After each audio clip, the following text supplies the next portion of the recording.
আজকে মজাদার একটা তরকারি রান্না করলাম। তো কী রান্না করলাম সেই ভিডিওটা আপনাদের মাঝে নিয়ে আসলাম। তো দেশি মুরগি রান্না করছি, তো দেখতে থাকেন ভিডিওটা কিভাবে রান্না করলাম আমি। তো আসসালামু আলাইকুম রহমতুল্লাহি বারাকাতু। আপনারা সবাই কেমন আছেন? আলহামদুলিল্লাহ, আমি তো খুবই ভালো আছি। তো এখানে আমি পাশের চুলায় ভাত বসিয়েছি, আর এক চুলায় আমি পেঁয়াজ কেটে দিয়েছি তেলের মধ্যে। তো পেঁয়াজটা হালকা লাল করে তেজপাতা দিয়ে আমি মশলা বাটাগুলো দিয়ে দিলাম। আজকে মশলা বাটাগুলোও শেষ, যতটুকু ছিল ততটুকু সব একদম ঢেলে নিয়ে রান্না করে ফেলতেছি। যেহেতু সামনে ঈদ চলে এসেছে, তো মশলা আবার রেডি করতে হবে। তো এখানে মশলাগুলো ভালোভাবে কষায় নিব। এরপর আমি গুঁড়া মশলাগুলো দিয়ে দিব। ধনিয়া গুঁড়া দিয়ে দিলাম এখানে, দিয়ে এখন আমি এক এক করে লবণ দিব, হলুদ দিব, মরিচের গুঁড়া দিব, দিয়ে খুব ভালোভাবে মশলাটা কষাতে হবে। আর একটু পরিমাণ আজকে আমি কিন্তু মশলা বাটাটা বেশি দিয়েছি, যেহেতু দেশি মুরগি রান্না করব, তো অনেক মজা করে খাবে বাচ্চারা। তো বরাবর তো ব্রয়লার খাওয়া হয়, তো দেশি মুরগিটা সবসময় খাওয়া হয় না। তো এবার ব্রয়লার দেশি দুটোই নিয়ে এসেছে বাজার থেকে। তো আজকে আমি সেই দেশি মুরগিটা বের করে কেটে ভালোভাবে রান্না করে ফেলবো। আর একটু আমি আলু দিয়ে দিব, যেহেতু দেশি মুরগিটা রান্না করলে অতটা পত্তা হয় না, যেটা ব্রয়লার পাক করলে হয়। তো এখন তো সব জিনিসের দাম বেড়ে গেছে, সেই হিসাব করে খেতে হবে। তো এখানে মশলাটা কিন্তু খুব ভালোভাবে কষায় নিচ্ছি। আর পাশের চুলায় ভাতের উতাল চলে এসেছে আমার। আমরা উতাল বলি, কেউ মার বলে, কেউ ভাতের বলক বলে। তো আপনারা কি বলেন জানাবেন। তো পাশের চুলায় আমি ভাতটাও দেখতেছি কি অবস্থা ভাতের। তো এখানে মশলাটা আমার কষানো হচ্ছে খুব সুন্দরভাবে। সকাল সকাল ঘুম থেকে উঠে মেয়েকে স্কুল পাঠিয়ে দিলাম, তাড়াতাড়ি নাস্তা দিয়ে, চা বিস্কুট দিয়ে। এরপরে ছেলে গেল, এরপরে ওর বাবা উঠলো, তার নাস্তাটা রেডি করলাম। আর আজকে এত কাজ জমে গেছিলো যে সামনে ঈদ, ফ্রিজ এগুলো পরিষ্কার করতে হবে। আজকে একটা ফ্রিজ পরিষ্কার করলাম, আগামীকাল আর একটা ফ্রিজ পরিষ্কার করব। এরপরেও অনেক ধোয়া পাকলা আছে যেগুলো করতে হবে, এর পাশাপাশিও পেঁয়াজের কাজটা করতে হবে। তো সেইভাবে মেনটেন করে এখন চলতেছি, যেহেতু সামনে ঈদ।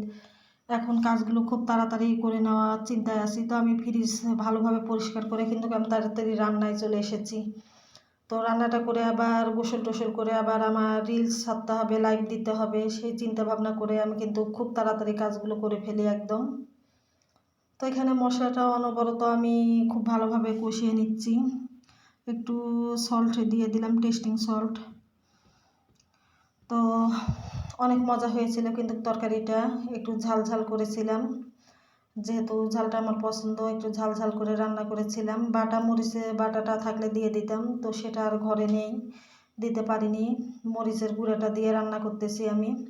এরপর মুরগিটা অলরেডি দিয়ে দিয়েছি এখানে, দিয়ে ভালোভাবে নাড়াচাড়া করে নিচ্ছি। এখন আলুটা দিয়ে দিব। যেহেতু এখানে মুরগিটা সিদ্ধ হতে বেশি একটা টাইম লাগবে না, তো আলুটাও সিদ্ধ হওয়ার টাইমের দরকার আছে। তো একসাথে দিয়ে ভালোভাবে কষা আমি পানিটা দেবো কিন্তু। তো আলুটাও দিয়ে দিচ্ছি। তো এগুলো করে আবার পাশাপাশি আরও কাজ আছে, সেগুলো করতে হবে আমাকে। আবার রিল ছাড়তে হবে।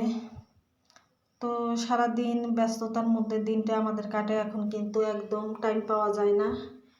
তো একদম রাতে যে বড় ভিডিওটা দেই, এটাই আমাদের শেষ ভিডিও। সারাদিন সকালবেলা উঠে চিন্তা করি কি ভিডিও দেব, কি ছবি দিব, কি আজকে রান্না করব, এই ভাবতে ভাবতেই সারাটা দিন করতে করতে চলে যায় আমাদের।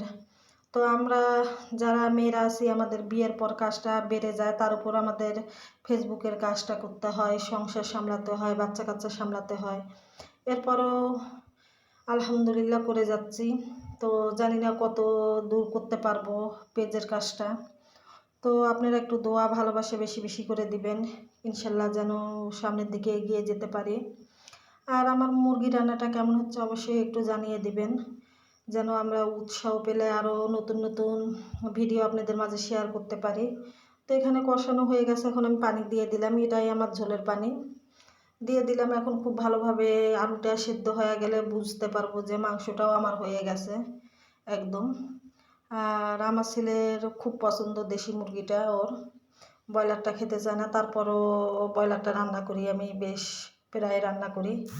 দেশি মুরগির যেহেতু অতটা মাংসের পত্তা হয় না, তো আমার ছেলে অবশ্য জানে না যে আমি আজকে কী রান্না করতেছি। স্কুল থেকে আসলে খুবই খুশি হবে ওরা। তো ওদের খুশি মানে আমাদের খুশি, ওরা ভালোভাবে খুশি থাকলে আমাদের এতে খুশি। তো এই যে রান্নাটা আমার কমপ্লিট হয়ে গেছে। এই যে কেমন হয়েছে অবশ্যই একটু কমেন্টের মাধ্যমে জানিয়ে